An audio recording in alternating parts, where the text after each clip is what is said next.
This is Jonathan Ferguson, the Keeper of Firearms and Artillery at the Royal Armouries Museum in the UK, which houses a collection of thousands of iconic weapons from throughout history. And on this episode, Jonathan is finally taking a look at the weapons of Respawn's Battle Royale, Apex Legends. What the heck is going on there? So we've opened up the gun and we've shoved a thermite grenade, and then that is somehow superheating something, and then that makes the bullets do thermite things. Not a clue. Doesn't make a lick of sense, but it's quite cool. If there are any other games, guns, or mechanics that you'd like to see Jonathan take a look at, make sure to subscribe and let us know in the comment section down below. And if you enjoy this kind of content, make sure to keep an eye out for our upcoming new series, Loadout, a show where we take a look at the history and impact of some of the most iconic weapons in gaming, from the M1 Garand and the Desert Eagle, through to the minigun and the AK-47. Naturally, Jonathan will be making a fair few appearances over on that show too, so be sure to check that out. Right, let's take a look at Apex Legends.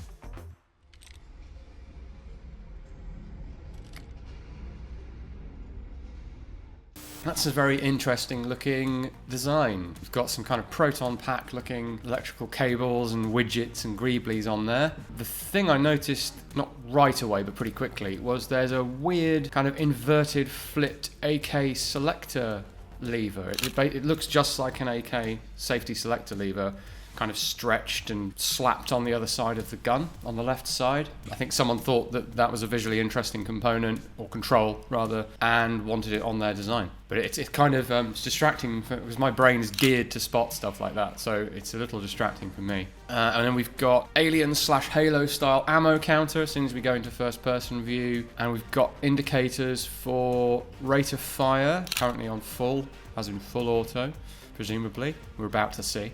And ammo high. Don't know if that relates to capacity. Let's find out.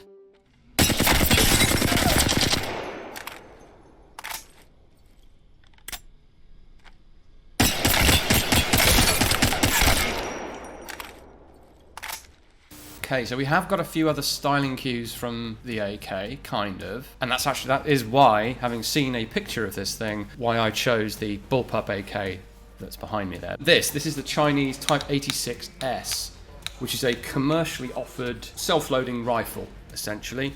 It's similar in that it's a bullpup AK, but it's pretty far removed. They've taken the Kalashnikov, they've thrown it into a blender, and this is what's come out. So we've got an AK cocking handle, AK selector safety that is in the wrong place and couldn't work. We've got wooden furniture, which I think here is a direct reference to the wooden furniture of the AK, not this one, but the traditional AK, and it's called VK-47, so it's pretty clearly meant to be some kind of hyper-futuristic AK. Weird in that it's so far removed from the AK that it may as well not have any AK lineage. You could easily un-AK it, but it is kind of interesting that this is wanting to anchor itself to that iconic firearm. And if you look at the icon on the screen, you can see the top cover, the back, which is your only outward indicator that this is a Kalashnikov. Although that big curved magazine for many people is an iconic feature of the AK.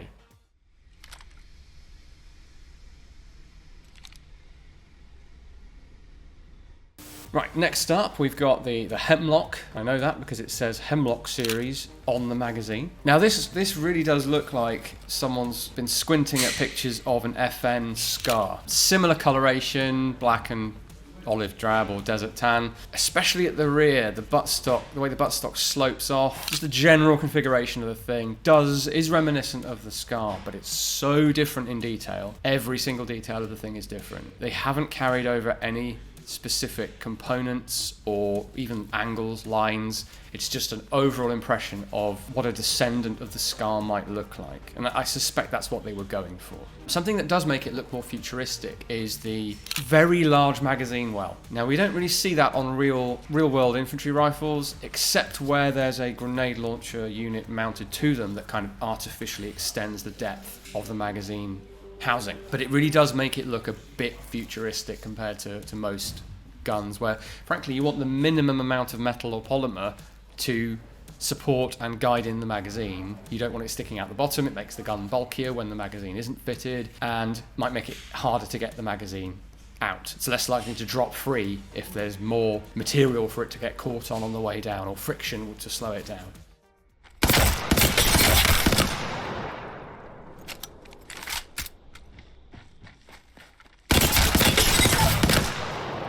Right, it looks like we've got two different ammo counters on this. We've got a readout on the back of the gun, which would be very hard to see when you're actually using it, but I guess why not have it? The gun has got power at all times and it's robust and doesn't add weight, why not have it on there? But then for actual aiming purposes, within your peripheral vision, in fact not even your peripheral vision, within your vision, but not focused upon by your eye, is a bar that shrinks and changes colour the lower your magazine gets in capacity. That's intriguing. I've not seen that done before, and I think if we were ever going to incorporate a visible round counter in something like a military firearm as a ready reminder of the status of your weapon, you know, does it need to be tactically reloaded in some way? That seems plausible to me, more plausible than big glowing numbers, because soldiers either count their rounds, or they certainly are supposed to in the British Army, or they will conduct a check of the weapon. If that count, that's sort of vague indication, is sufficiently reliable and doesn't accidentally show you that the gun's empty or full when it isn't,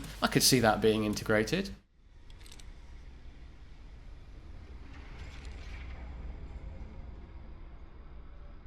Okay, I'm getting a distinct family resemblance vibe to some of these. This kind of makes sense, so hear me out. In the world of modern cars, we've had convergent design where your typical family car ends up looking much the same regardless of who's producing it, and it's surprising if one breaks the mold and looks a bit unconventional. And I think we're going that way with firearms as well. There is an aesthetic fashion element to firearms design, as there is for everything else. There are even some designs that have been designed with the outer look first. The Tavor, quite famously, was sketched pretty much on a napkin before they then worked out what to put in it to make it a gun, if that makes sense. And I don't see why that wouldn't continue to diversify, initially to sort of try and diversify for the market so people see something distinct, but then as soon as one manufacturer tries to follow a design cue, you end up, I think, converging back down on everything looking the same. Something like this, where they all work in a very similar way but they look radically different, I could see it happening that way.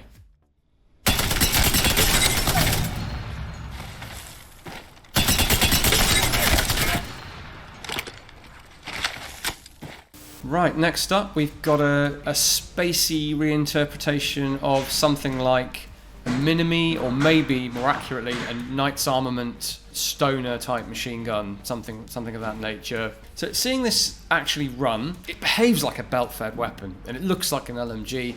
The magazine feed device thing is very bulky. Potentially there's a very compact belt folded away in there. I don't know if it's meant to be belt or magazine fed. Now the only difference there would be whether there's a spring in the magazine, in the container that feeds, or whether the mechanism of the gun is dragging a belt of rounds into the gun. And as it's entirely enclosed, we can't tell that. Now what does conclusively say magazine is there's no top cover. There's no way to open the gun and feed the belt in. Then again, if this has got like servo motors dragging ammunition through the gun, maybe you wouldn't need a top cover. They clearly wanted a hybrid between an assault rifle and an LMG in a modern sense, and then project that out into the future. And then we've got this utterly bizarre devil head thing on the back of this particular modified version. What can I say except, anything that adds weight is not usually desirable.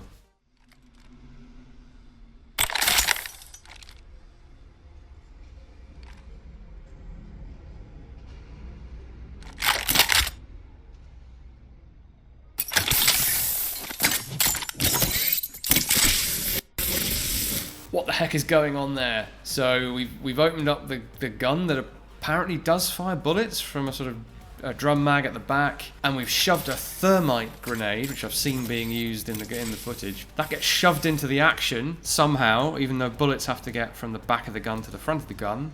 So I'm not sure how that would work. And then that is somehow superheating something. Looks like the barrel is getting superheated. And then that makes the bullets do thermite things.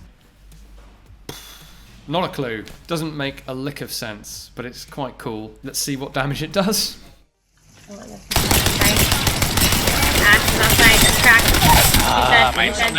one. Enemy down. Right, so the effect is fairly subdued. There's not a great deal of incendiary effect that I'm seeing there. It just kind of, as it says on the indicator there, revs up your conventional ammunition. Now, regardless of feed issues, shall we say, heat is a massive problem for firearms. Now, I'd be less concerned about that if this game didn't use conventional self-contained metallic ammunition with brass cases.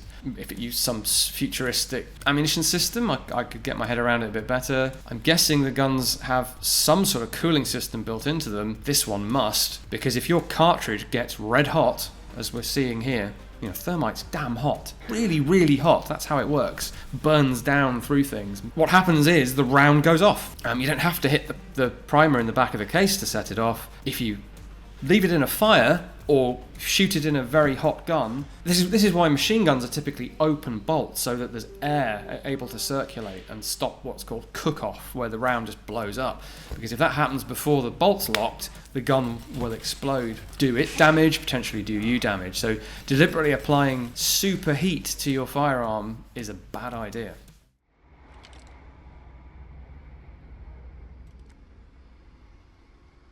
Alright, so this, I don't have to kind of stare and squint and work out what the inspiration might be for this. This is very clearly an M14 or like an M14 EBR in space. It's even got the, what would probably say Springfield Armory on the receiver at the back, stamped into the metal. We have the same thing here, but it says Lastimosa Armory, Chula Vista, I think it is California under that. Now it's not a 3D model of an M14 that they have abstracted and redesigned. They've designed it from the ground up, but with some very direct references to the M14. And the role is the same, DMR, Designated Marksman Rifle. Now, the original M14 role was infantry rifle, or what we might now call a battle rifle.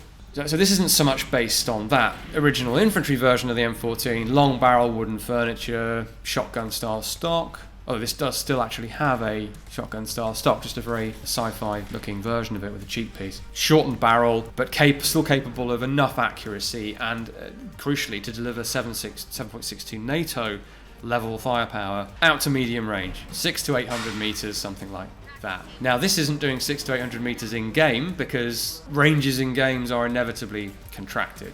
Probably the most grounded gun that I've seen in the game, and the only one, realistically, that you could recreate if you wanted to, using an M14 as the basis for it.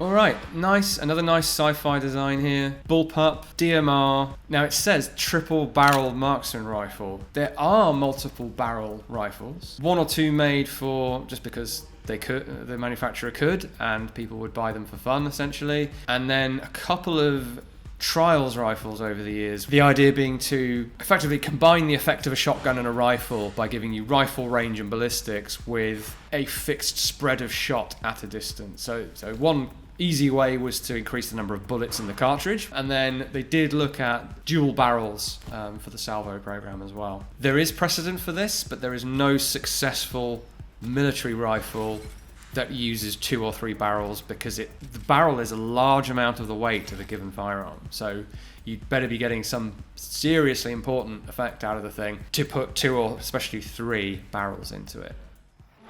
Crack lifeline. Lifeline crack. Crack the other one too. That was check. I wish I had to throw a Yeah. ball. I don't have any gas. Down one, down one. Right, not what I expected. This is some kind of an energy weapon. Magazine fed still. I guess the magazine contains some sort of projectile. Is it electromagnetic? Is it plasma? I don't know. It's very cool though, and I really like what they've done with these 3 barrels. Now with a conventional firearm, 3 barrels would make it far too heavy. With some kind of energy weapon and the right technology and materials, let's pretend that doesn't add much weight, and it means that you get either a spread of shot, meaning that you've effectively got a shotgun, or if you hold it down, the 3 barrels somehow converge on one spot and you get all 3 bullets hitting approximately the same place. So like a weird combo of a DMR and a shotgun. They're doing something different. I like it.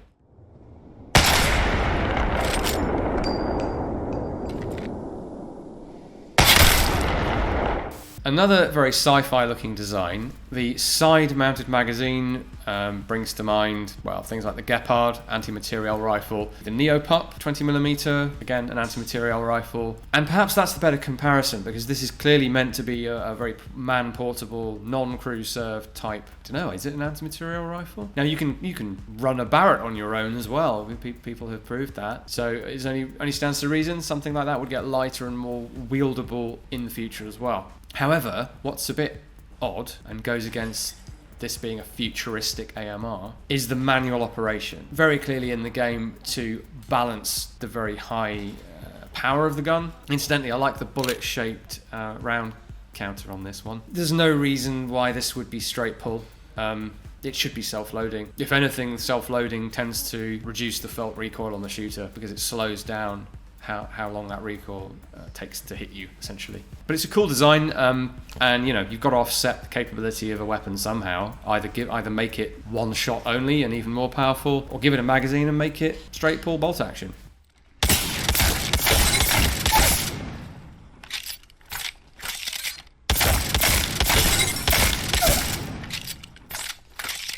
This is a very strange design. At first I thought this was some form of revolver. If you look closely enough, or you perhaps know this already if you play the game, it does have a reloadable ammunition unit. I hesitate to call it. It's definitely not a cylinder because it doesn't turn. It's not a magazine. I guess it's an en-bloc clip. Let's go with that. It's essentially a block of something that has 3 rounds set into it. But we seem to be getting more than 3 shots out of it. So the gun opens up, you slap that in, gun closes up, and these are very small shot rounds. Now there are shot shells for pistols, revolvers, not so much for self-loading pistols because they won't necessarily function the gun reliably. They're usually used for revolvers. Here, with your essentially chamber of 3 shots, yes, that could work, but you're inevitably, think of the space in there, your shot are going to be absolutely tiny. And the only real world use for a shot pistol of this small caliber would be defense against snakes. That's what they're used for in the real world. Maybe for keeping vermin down, rats, that kind of thing as well. But this is something new, different. I don't fully understand it, but I like the fact that they are trying something different with it.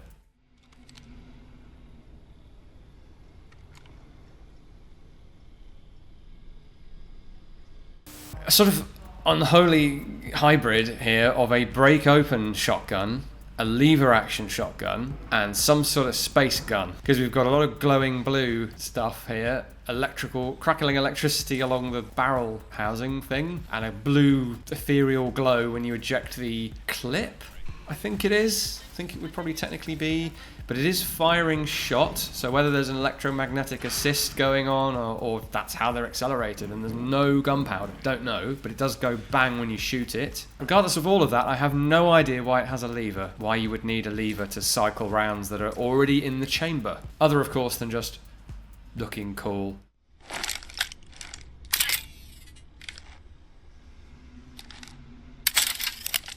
The Wingman, helpfully marked on its replaceable cylinder, obviously, is a futuristic Magnum-type revolver. Slightly curious operation in that the top and the bottom straps, I guess you'd call them, mechanically open up to facilitate reloading.